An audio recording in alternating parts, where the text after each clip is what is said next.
할렐루야, 반갑습니다. 우리 자업분들과 함께 인사하실 때에 오베데돔의 집처럼 복을 받읍시다. 오베데돔의 집처럼 복을 받읍시다. 처음 해보십니까? 예, 인사하라는데 이렇게 멀뚱멀뚱 쳐다보시는데, 한 번 더 인사합시다. 예, 우리 가정이 오베데돔의 집이 될 줄로 믿습니다. 저를 보고 하십니까? 옆 사람 보고 인사하십니까? 예, 우리 집사님의 가정이 오베데돔의 집이 될 줄로 믿습니다. 권사님의 가정이 오베데돔의 집이 될 줄로 믿습니다. 인사하시기 바랍니다.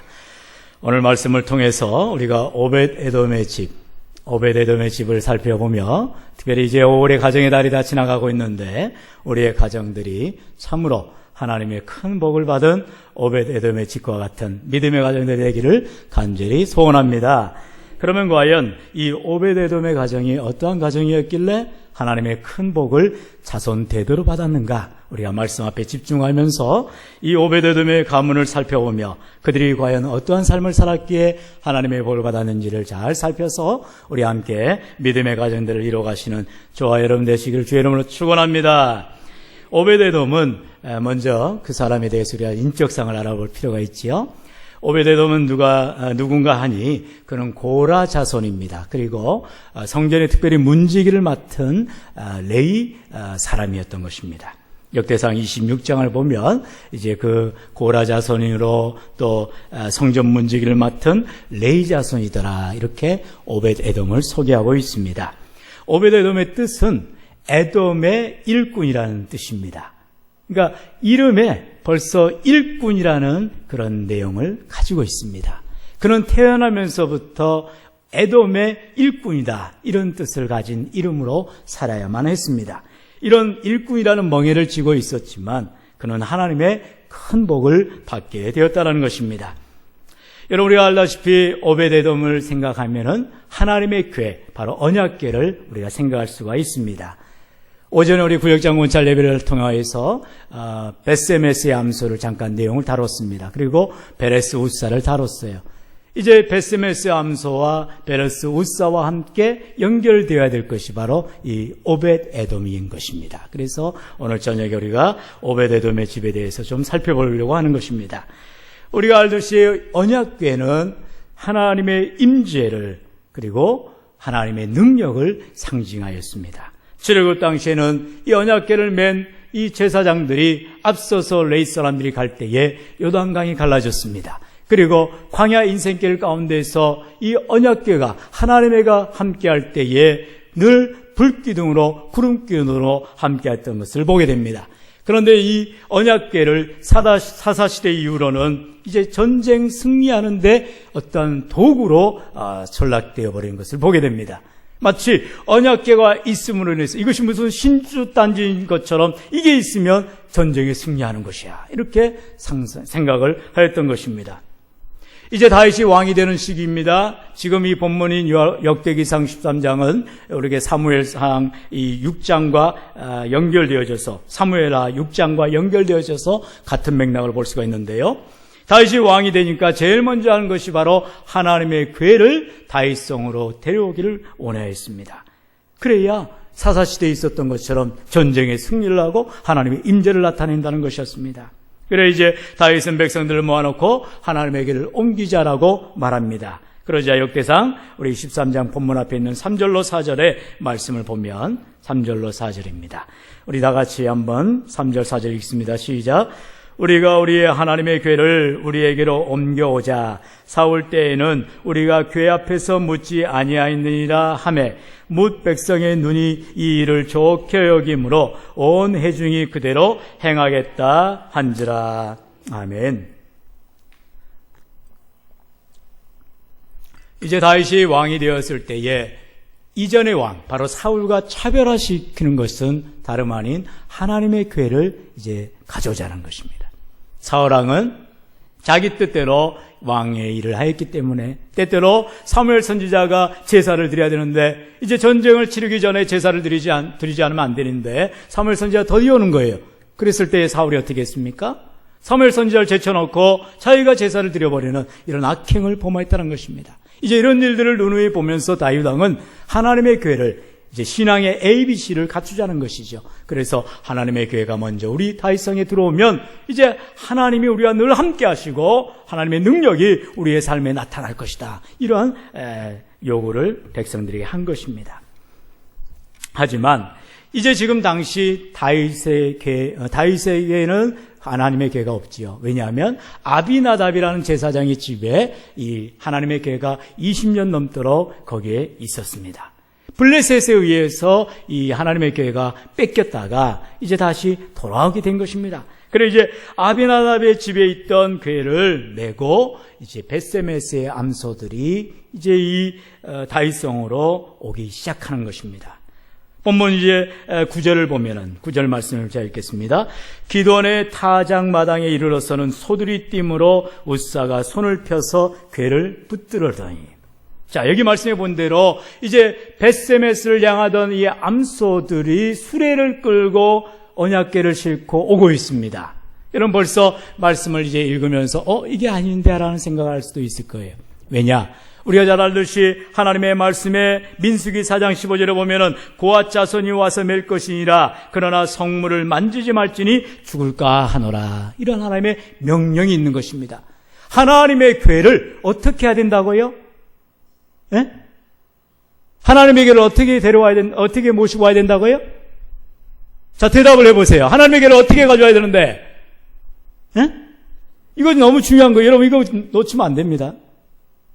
하나님의 궤를 어떻게 가져와야 돼요? 큰 소리로. 아무도 몰라요? 방금 제가 읽어드렸잖아요. 제사장들, 특별히 레위 사람들이 언약궤를 메고 와야 되는 것입니다. 그게 하나님의 명령이고 하나님의 법입니다. 그런데 지금 본문에 이제 웃사는 다름 아닌 아비나답 제사장의 아들입니다. 제사장이에요. 그렇게 하나님의 말씀을 달달 외우고 말씀대로 살아야 했던 제사장이 어떻게 합니까? 수레에 실어버립니다. 사람이 어깨에 매야 되는데, 제사장이 어깨에 매야 되는데 어깨가 흉터가지고 힘들지라도 그 일을 감당하라고 하나님이 레위 사람들을, 아론의 자손들을 제사장으로 구별했는데 그 일을 안 하는 것입니다. 벳세메스를 향하는 암소, 소에다가 수레에 싣고 편안하게 그저 뒤따라가는 것입니다. 이러니 하나님께서 이제 기돈의 타작마당 앞에서 이 소들을 날뛰게 해버리는 것입니다. 그러자 또다시 이 웃사는 어떻게 합니까? 아니 하나님의 언약궤가 이제 다윗 왕에게 가야 되는데 여기서 언약궤가 부서지면 안 되지, 넘어지면 안 되지. 인간의 생각을 가지고 그 언약궤를 붙잡아 버리려고 합니다. 왜요? 하나님의 말씀을 어기는 것입니다. 사람의 생각은 맞지요. 언약궤를 붙잡아야죠. 수레에 넘어져가는 그 언약궤를 바로 잡아야 되겠지요. 그러나 하나님께서는 그 웃사를 어떻게 했습니까? 성경 말씀 9절에 보니까 그 자리에서 즉사시키셨더라. 여러분 얼마나 무시무시합니까? 하나님의 말씀대로 순종하고 그대로 행해야 되는데 말씀을 어겨버립니다. 자기 식대로 판단해버립니다. 자기 편리대로 신앙생활을 해버립니다. 그러자 하나님께서는 징계하고 하나님의 저주가 임하는 것입니다. 이제 말씀을 계속 보시기 바랍니다. 10절을 제가 읽겠습니다. 웃사가 손을 펴서 궤를 붙들므로 말미암아 여호와께서 진노하사 치심에 그가 거기에 하나님 앞에서 죽으니라. 하나님 앞에 진노하여는 이를 벌렸던 것입니다. 사람들이 바라볼 때는 마땅히 해야 될 일이었습니다. 언약궤가 수레에 날뛰니까 이제 넘어질까 봐 붙잡았는데 하나님 앞에 진노하게 되었다는 것입니다. 왜요? 하나님의 말씀을 어긴 것입니다. 말씀대로 순종해야 되는데 그렇지 않은 것입니다. 제사장의 아들인데 그런 잘못된 행실을 보였던 것입니다. 이제 이런 사실을 다윗이 듣게 됩니다. 그리고 12절 오늘의 본문입니다. 우리 12절 말씀 같이 읽겠습니다. 시작. 그날에 다윗이 하나님을 두려워하여 이르되 내가 어떻게 하나님의 궤를 내 곳으로 오게 하리요 하고, 이제 다윗이 너무너무나 벌벌벌 떨게 되는 것입니다. 그 소식을 들었거든요. 제사장 아비나답의 아들 웃사가 이제 수레에 싣고 언약궤를 가져오다가 나곤의 타작마당에서 그만 즉사했더라는 것입니다. 아니 그런데 저 언약궤가 이제 어떤 일을 벌일지 모르겠는 거예요. 그래 다윗조차도 이제는 두려워하고 하나님의 궤를 감히 자기의 성으로 가져오기를 꺼려하는 것입니다. 당시 왕이었던 다윗조차도 꺼려할 정도이니 이 웃사의 죽음으로 말미암아 언약궤를 누가 누가 모시겠어요? 누가 가져오겠어요? 아무도 그 일을 나서는 사람이 없었어요. 그런데 성경을 보면 단 한 사람이 나옵니다. 누가 나옵니까? 오벳 에돔이 나오는 것입니다. 우리 13절 말씀 다 같이 읽겠습니다. 13절 시작. 다윗이 궤를 옮겨 자기가 있는 다윗성으로 메어 들이지 못하고 그 대신 가드 사람 오벳 에돔의 집으로 메어 가니라. 할렐루야. 여러분, 여기에서 은혜가 나오는 것입니다. 아무도 하나님의 궤를 맞이하려 하지 않습니다. 심지어 다윗 왕조차도 그 궤를 처음에 가져오려고 했다가 이제는 두려워하면서 가져오기를 꺼려하고 있는데, 오벳 에돔이라는 하나님의 사람이 저요! 제가 그 궤를 모시겠습니다. 자원하는 것입니다. 여러분, 이게 바로 오벳 에돔이 복을 받는 이유가 되는 것입니다. 많은 사람들이 두려워하고 있습니다. 하나님의 궤를 어찌할 줄 몰라 하고 있습니다. 그런데 오벳 에돔은 자원하여서 하나님의 궤를 저희 집에 모시겠습니다. 이렇게 자원하더라는 것입니다. 여러분, 하나님의 궤가 이제 오벳 에돔의 집에 오게 됩니다. 그리고 석 달을 같이 가족과 함께 있었더라. 14절에 말하고 있지요. 우리 14절 말씀도 같이 읽겠습니다. 시작. 하나님의 궤가 오벳 에돔의 집에서 그의 가족과 함께 석 달을 있으니라. 여호와께서 오벳 에돔의 집과 그의 모든 소유에 복을 내리셨더라. 할렐루야. 여러분, 얼마나 기가 막힌 드라마틱한 이야기입니까? 우사의 그 언약궤에 손을 대므로 말미암아 우사는 그 자리에서 즉사했지만 오벳 에돔과 그의 가족들은 석 달 동안 언약궤와 함께 생활하면서 오히려 그와 그의 모든 소유에 하나님의 복을 받았더라고 했습니다. 똑같은 언약궤였습니다. 똑같은 이스라엘 백성들이었습니다. 제사장 가문들이었습니다. 그런데 어떻게 이렇게 우사의 집과 그리고 오벳 에돔의 집이 다른 현상을 가지게 되었을까요? 하나님을 똑같이 믿는데도 불구하고 누구는 저주를 받아 죽게 되었고 누구는 복을 받아 자손 대대로 놀라운 하나님의 일들이 감당이 되었을까요? 우리는 오늘 이 시간 하나님을 우리가 똑같이 믿고 있습니다. 하나님을 섬긴다 합니다. 심지어 직분을 감당하고 있습니다. 그럼에도 하나님의 복을 받는 사람이 있는가 하면 하나님의 벌, 하나님의 저주 앞에 서는 사람도 있는 것입니다. 그러므로 오늘 다시 한번 우리가 오벳 에돔의 집이 어떠한 삶을 살았기에 이와 같은 놀라운 축복을 받았는가를 우리가 다시 한번 꼭 묵상할 수 있기를 원하는 것입니다. 첫째는요, 오벳 에돔의 집이 축복을 받은 이유는 다름이 아니고 하나님을 믿을 때에 때로는 부담스럽고 때로는 화를 당하고 죽임을 당할지도 모르는 상황 가운데서도 하나님을 끝까지 신뢰하는 믿음을 가졌기 때문인 것입니다. 할렐루야. 여러분, 우리는 신앙의 선배들의 신앙을 기억합니다. 여러분, 우리의 신앙의 선배들이 어떠한 삶을 살았습니까? 일제의 총칼 앞에서, 공산당의 총칼 앞에서도 그들은 믿음을 저버리지 않았다는 것입니다.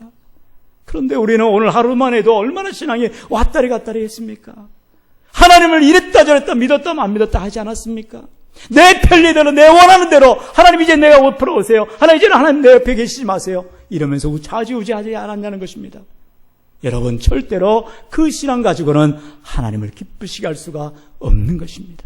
오벳 에돔은 그 당시 우사의 소식을 똑같이 들었습니다. 다윗 왕조차도 두려워서 벌벌 떨며 언약궤를 모셔오기를 꺼려하고 있는 판에 오벳 에돔은 아니야, 내가 비록 죽음을 당할지도 모르고 우리 집안이 어려움을 당할지도 모르지만 나는 하나님의 궤를 우리 집에 모셔둘 거야. 이런 믿음으로 그는 신앙으로 나아갔던 것입니다. 쉽게 말해서 믿음으로 총대를 맨 것입니다. 여러분, 우리가 신앙생활할 때 때때로는 억지로 일을 해야 할 때가 있습니다. 자원해야 할 때가 있습니다. 아무도 하지 않아야 할 때에 내가 일을 감당했습니다며 팔을 걷어붙여야 할 때가 있습니다. 그때 앞장서서 나오는 분들이 바로 오벳 에돔이 된다는 것입니다. 여러분, 오벳 에돔에는 그만한 믿음이 있었어요. 하나님을 신뢰했기 때문에, 끝까지 믿었기 때문에 그는 믿음으로 순종할 수가 있었던 것입니다.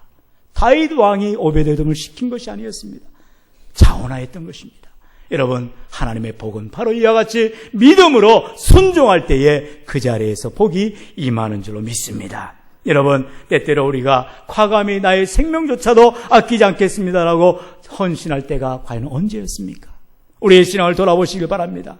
방언 오르게 하신 권사님 기도하시면서 우리 많은 기도의 내용 가운데에 정말로 우리의 속을 훤히 들여다보이는 기도 내용이었습니다. 때때로 내가 하나님을 위해 산다 하면서도 나를 위해 살려 했고 하나님 앞에 기쁨이 된다 하면서도 나의 기쁨을 먼저 차지하려 했지 않았느냐. 우리는 돌아봐야 된다는 것입니다. 오베데돔과 같이 참으로 화를 당할지라도 어려움을 당할지라도 생명의 위협이 온다 할지라도 나는 하나님을 떠나갈 수는 없습니다. 나는 하나님과 함께 하겠습니다라고 믿음으로 살아왔냐는 것입니다. 그게 바로 복을 받는 믿음의 모습인 것입니다. 두 번째로 오베데돔의 집이 복을 받은 이유는 다른 것이 아니었습니다. 철저하게 하나님의 방법대로 하나님의 말씀을 의지하는 삶이었던 것입니다. 여러분, 우사는 그의 아버지 아비나답이라는 제사장이 20년이 넘도록 아비나답의 집에 언약궤가 와 있었어요. 그런데 아비나답의 집이 오베데돔의 집처럼 복을 받았느냐? 성경은 말하지 않습니다. 오히려 그의 아들 우사가 오베데돔의 집으로 베세메스의 암소를 끌고 가다가 그만 죽게 되는 것을 보게 됩니다. 왜요? 하나님의 방법대로 하나님의 말씀대로 순종하는 것이 아니라 자기 방식대로 내 행위대로 신앙생활을 했더라는 것입니다. 여러분, 여기에서 우리는 다시 한번 하나님을 믿는 믿음을 새롭게 정립해야 한다는 것입니다. 여러분, 무엇입니까? 오늘날 우리가 신앙생활을 하면서 다시 한번 기본이 돼야 되는데 기본이 뭐입니까? 다른 게 아니죠. 최소한도 집사 이상의 중직자라면 우리는 11조 생활을 해야 되는 것이고 적어도 주일 성수는 놓치지 말아야 하는 것이며 새벽 제단을 쌓아야 되는 것이 기본입니다. 그런데 바쁘다는 핑계로 때로는 여러 가지 이유와 여러 가지 환경과 여건을 들어가면서 이 일을 저 일로 뺄 때가 많습니다. 죄송합니다. 때로는 우리가 이렇게 기도자를 선정할 때 그리고 순서대로 기도가 세워져야 되는데 탐도하신 분들이 우리가 이제 가나다 순으로 순서를 정하지요. 그런데 이분을 정하면 이분이 못한다고 저분을 정하면 또 저분도 못한다고 이럴 때가 많습니다. 아주 애를 많이 먹을 때가 많아요. 여러분, 적어도 이제 직분자 이상이 되면 기도의 자리에 나오라 할 때에 자원하지 못할 망정 내 순서가 되었을 때 그 시간을 놓쳐서는 안 될 것입니다. 이게 신앙 아니겠어요?